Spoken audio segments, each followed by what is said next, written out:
यहाँ स्वागत है। आप सभी का यहाँ स्वागत है।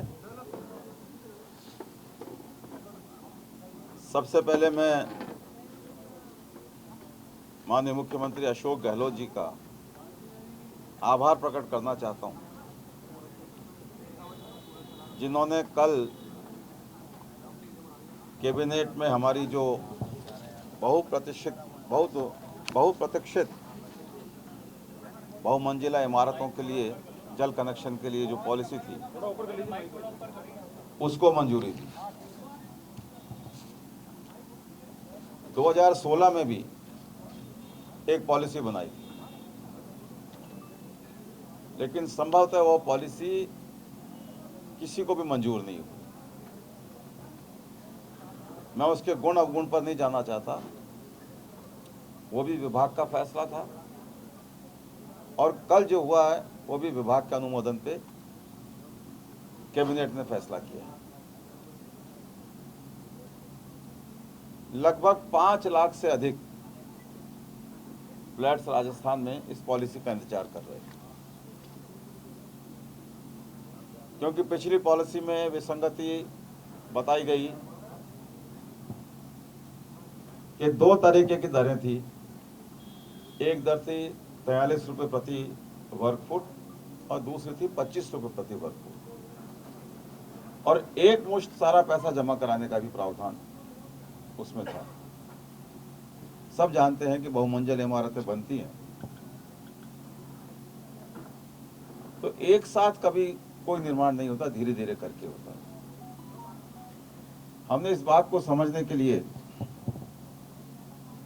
हमारे एसएस साहब भी मौजूद हैं, हमारे चीफ इंजीनियर अर्बन भी हैं, दूसरे हमारे सारे चीफ इंजीनियर्स हैं और स्टेक होल्डर के रूप में मदान साहब हमारे बीच में मौजूद हैं।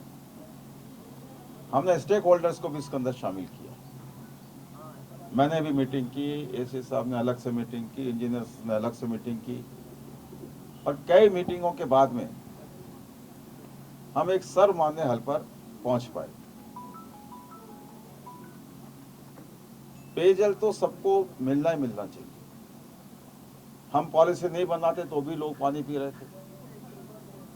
हमने पॉलिसी बनाई तो किसी भी चीज का नियमन हमेशा बेहतर होता है। सरकार को भी ठीक तरीके से जो रेवेन्यू मिलना चाहिए वो रेवेन्यू मिलेगा। जो चोरी छुपे कनेक्शंस की बात आती है उस बात से भी सबको निजात मिलेगी। तो ये पॉलिसी हमने बनाई और कल इसको कैबिनेट में मंजूरी दी गई। ये नीति पूरे राजस्थान के सभी नगरीय क्षेत्रों में समान रूप से लागू हो। अभी तक पूरे राज्य में हाई राइज बिल्डिंग को पेयजल कनेक्शन देने के लिए एक समान नीति का अभाव था। रेजिडेंट वेलफेयर एसोसिएशन, अन्य संस्थाएं, समितियां, विकासकर्ता, इनके द्वारा आवासीय बहुमंजिला भवन में पेयजल संबंध हेतु संबंधित अधीक्षण अभियंता कार्यालय में आवेदन किया जाएगा। आवेदन के साथ बहुमंजिला भवन का सक्षम प्राधिकारी से अनुमोदित मानचित्र, जिसमें भवन में निर्मित समस्त इकाइयों की श्रेणी, आवासीय या वाणिज्यिक तथा इकाई वार कारपेट एरिया दर्शित हो, प्रस्तुत किया जाएगा। हमने इसमें कारपेट एरिया को बेस बनाया है। बहुमंजिला भवन की श्रेणी में वे भवन आएंगे जिनकी ऊंचाई भवन के कुर्सी स्तर से एवं भवन में भूतल, स्टिल्ट अथवा पोडियम पर होने की स्थिति में स्टिल्ट फ्लोर की छत पोडियम स्तर से 15 मीटर से अधिक है। पहले ये ऊंचाई, इसके बारे में एक परेशानी आ रही थी, 18 मीटर रखने का इसके अंदर प्रावधान था। हमने इसको 15 मीटर किया। बहुमंजिला भवनों में घरेलू पेयजल मांग की गणना 1500 वर्ग फीट कारपेट एरिया तक के फ्लैट में 5 व्यक्ति प्रति फ्लैट तथा 1500 वर्ग फीट से अधिक कारपेट एरिया के फ्लैट में 7 व्यक्ति प्रति फ्लैट के अनुसार की जाएगी। पेयजल उपलब्ध कराने के लिए जलदाय विभाग द्वारा तैयार कराए जाने वाले हेतु यानी बुनियादी ढांचे इंफ्रास्ट्रक्चर की हिस्सा राशि एक मुश्त शुल्क रूप में ली जाएगी। एक मुश्त शुल्क की गणना बहुमंजिला भवन के कुल कारपेट एरिया के आधार पर की जाएगी। बहुमंजिला भवन का कुल carpet area Rajasthan real estate regulatory authority यानी रेरा, नगर निगम, नगर विकास न्यास, विकास प्राधिकरण, राज्य सरकार अथवा इनके द्वारा अन्य अधिकृत सक्षम प्राधिकारी, नगरीय विकास विभाग अथवा स्वायत्त शासन विभाग से पंजीकृत पैनल वास्तुविद द्वारा बहुमंजिला भवन के अनुमोदित मानचित्र में दर्शित सभी फ्लैट्स यानी इकाइयों के कारपेट एरिया के कुल योग होगा।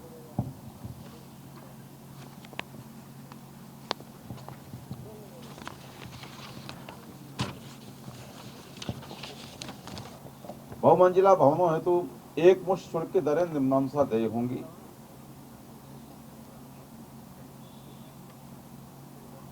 उपयुक्त प्राधिकारी द्वारा अनुमोदित आवासीय बहुमंजिला भवन के कुल कारपेट एरिया पर 25 रुपए प्रति वर्ग फुट, जो पहले 2 दरें थी उसको हमने 1 कर दिया।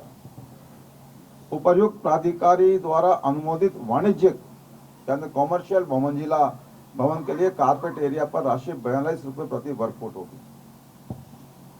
ये कॉमर्शियल है, 25 रुपया रेजिडेंशियल के लिए। उपर्युक्त प्राधिकारी द्वारा अनुमोदित मिश्रित बहुमंजिला भवन में आवासीय क्षेत्र के कुल कारपेट एरिया पर राशि 25 रुपए प्रति वर्ग फुट तथा वाणिज्यिक क्षेत्र के कुल कारपेट एरिया पर राशि 42 रुपए प्रति वर्ग फुट होगी। मिश्रित उपयोग की बिल्डिंगें होती हैं, नीचे कॉमर्शियल होता है, ऊपर रेजिडेंशियल होता है, तो दोनों की गणना अलग अलग की जाएगी। ये नहीं होगा कि एक बिल्डिंग में दोनों गतिविधि चल रही है तो हम उस पर कॉमर्शियल रेट लगा दें। जो रेजिडेंशियल काम में आ रही है उसमें रेजिडेंशियल, जो कॉमर्शियल काम में आ रही है उसमें कॉमर्शियल। बहुमंजिला संस्थागत अथवा औद्योगिक भवनों में पेयजल उपलब्ध कराने हेतु हिस्सा राशि विभागीय बुनियादी ढांचे की वास्तविक लागत की पूर्ण राशि देय होगी। बहुमंजिला भवनों में पेयजल संबंध के लिए एक मुश्त शुल्क की न्यूनतम 25% राशि RWA यानी निवासी कल्याण संघ, अन्य संस्था अथवा समिति या विकासकर्ता द्वारा पेयजल संबंध जारी करते समय जमा कराई जाएगी। शेष 75% एक मुश्त शुल्क राशि जल उपभोग बिल के साथ 60 समान किस्तों में 9% प्रति वर्ष साधारण ब्याज के साथ देय होगी। एक बहुत बड़ी मांग थी, बिल्डर्स की थी, प्रमोटर्स की थी, रेजिडेंट्स की थी। पहले ये था कि पूरी सारी राशि एक साथ दी जाए, अब हमने इसको 25% पहले जमा होगी और बाकी को 60 किस्तों में हमने उसको विभाजित किया है। उपभोक्ता द्वारा एक मुश्त शुल्क की राशि एक साथ जमा कराने पर कुल एक मुश्त राशि पर 5% की छूट देय होगी। कोई बिल्डर कहता हम तो एक साथ जमा करा देंगे तो उसमें 5% की छूट होगी। बहुमंजिला भवन में पेयजल उपलब्ध कराने हेतु विभागीय बुनियादी ढांचे की हिस्सा राशि के रूप में देय एक मुश्त शुल्क राशि में निम्नानुसार छूट देय होगी। हमने उस 25 रुपए में भी छूट रखी हुई है। बहुमंजिला भवन में रूफ टॉप वर्षा जल संचयन प्रणाली यानी वाटर हार्वेस्टिंग स्ट्रक्चर कार्यात्मक होने पर एक मुश्त शुल्क में 5% की छूट देय होगी। एक साथ जमा कराएंगे तो 5% की छूट अलग होगी और ये वाटर हार्वेस्टिंग के लिए 5% की छूट अलग होगी। बहुमंजिला भवन में अपशिष्ट जल पुनर्चक्रण एवं पुनः उपयोग प्रणाली कार्यात्मक होने तथा बहुमंजिला भवन की न्यूनतम 10% जल मांग की आपूर्ति पुनः उपयोग प्रणाली से किए जाने की स्थिति में एक मुश्त शुल्क में 5% की छूट देय होगी। बहुमंजिला भवन में सीवरेज ट्रीटमेंट प्लांट स्थापित कर अपशिष्ट जल पुनर्चक्रण एवं पुनः उपयोग प्रणाली कार्यात्मक होने तथा बहुमंजिला भवन की न्यूनतम 20% जल मांग की आपूर्ति पुनः उपयोग प्रणाली से किए जाने की स्थिति में एक मुश्त शुल्क में 5% की छूट देय होगी। मतलब हम विभिन्न कारणों से 4 जगह पे 5-5% छूट देने को तैयार है।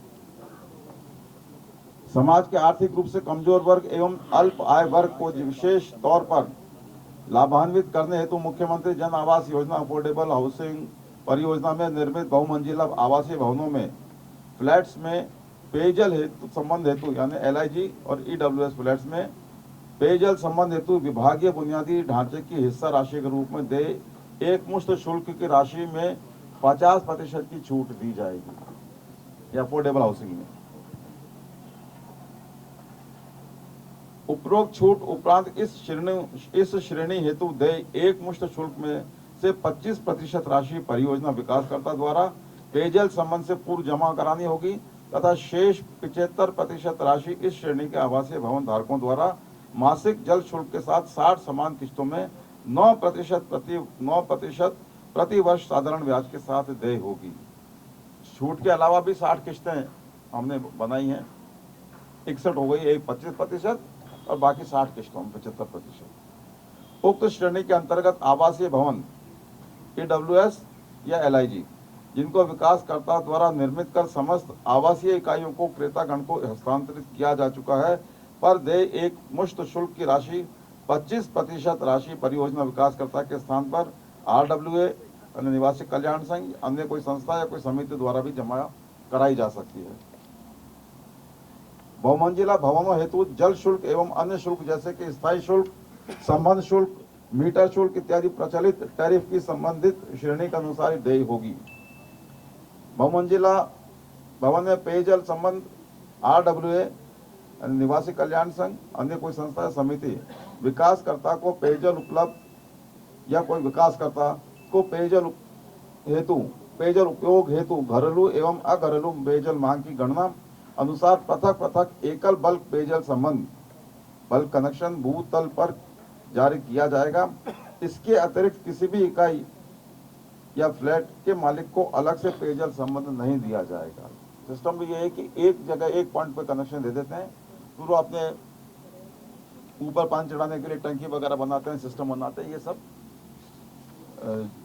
बिल्डर हैं या जो भी संस्था है वो करेंगे। बहुमंजिला भवनों में पेयजल संबंध निम्नलिखित वरीयता से जारी किए जाएंगे। पहली वरीयता ऐसे क्षेत्र जहां बहुमंजिला भवनों की पेयजल मांग की पूर्ति हेतु स्रोत तथा बुनियादी ढांचा पर्याप्त रूप से उपलब्ध है। जहाँ पे इंफ्रास्ट्रक्चर बना हुआ है वहाँ जल्दी हो जाएगा तो काम जल्दी निपटे। दूसरी वरीयता ऐसे क्षेत्र जहाँ बहुमंजिला भवनों की मांग की पूर्ति हेतु स्रोत पर्याप्त है परंतु स्थापित वितरण तंत्र में संवर्धन की आवश्यकता है। ऐसे क्षेत्रों में एक मुश्त शुल्क का न्यूनतम 25% राशि जमा करवाने पर उपभोक्ताओं को तात्कालिक राहत के लिए विभाग द्वारा फिजिबिलिटी के आधार पर एक जल संबंध दिया जा सकेगा।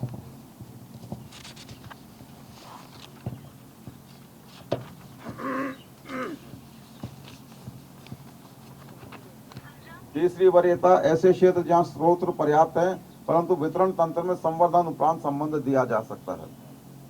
चौथी वरीयता ऐसे क्षेत्र जहां स्रोत पर्याप्त है परंतु बुनियादी ढांचे में वितरण तंत्र के साथ साथ भंडारण क्षमता यानी ऑब्लिक ट्रांसमिशन में इनके संवर्धन कार्य भी आवश्यक हैं।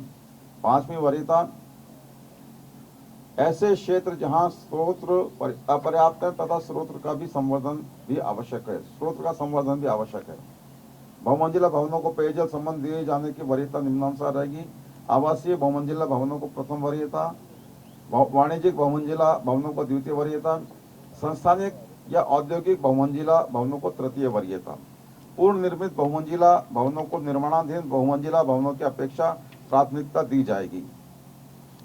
बहुमंजिला भवनों में विभाग द्वारा उपलब्ध कराए गए जल का उपयोग केवल घरेलू पेयजल आवश्यकताओं हेतु किया जाएगा।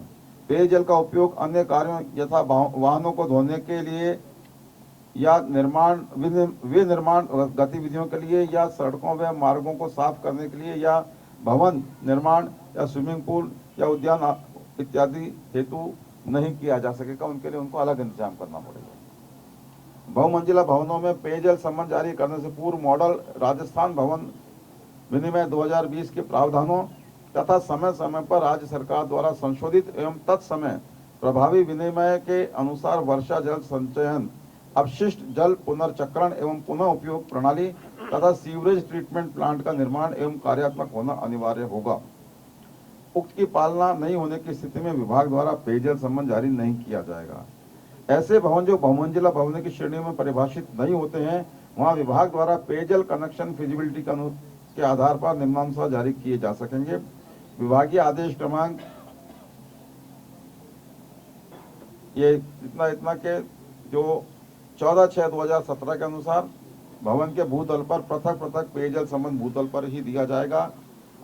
दूसरा RWA या कोई अन्य संस्था या समिति या विकासकर्ता द्वारा भूतल व प्रथम तल से अधिक निर्मित भवनों में भी उक्त नीति के अंतर्गत वर्णित शर्तों तथा एकमुश्त शुल्क की राशि जमा करवाने पर इस नीति के अंतर्गत लाभान्वित हो सकेंगे तथा संपूर्ण भवन हेतु एकल जल संबंध भूतल पर दिया जा सकेगा। ये हमारी कुल मिलाकर मोटे तौर से पॉलिसी की जो साइलेंट फीचर्स हैं वो मैंने आपको बताए। इन सारे निर्णयों में विभाग भी शामिल है, हमारे स्टेक होल्डर्स भी शामिल हैं, सबकी सहमति से, सबके सुझाव से हमने पॉलिसी बनाई है। तो मैं ये चाहूँगा कि कोई स्टेक होल्डर, मदान साहब आप या आप तीनों में से कोई या तीनों अपनी बात जरूर एक बार जनता के समक्ष रखें, पत्रकारों के समक्ष रखें।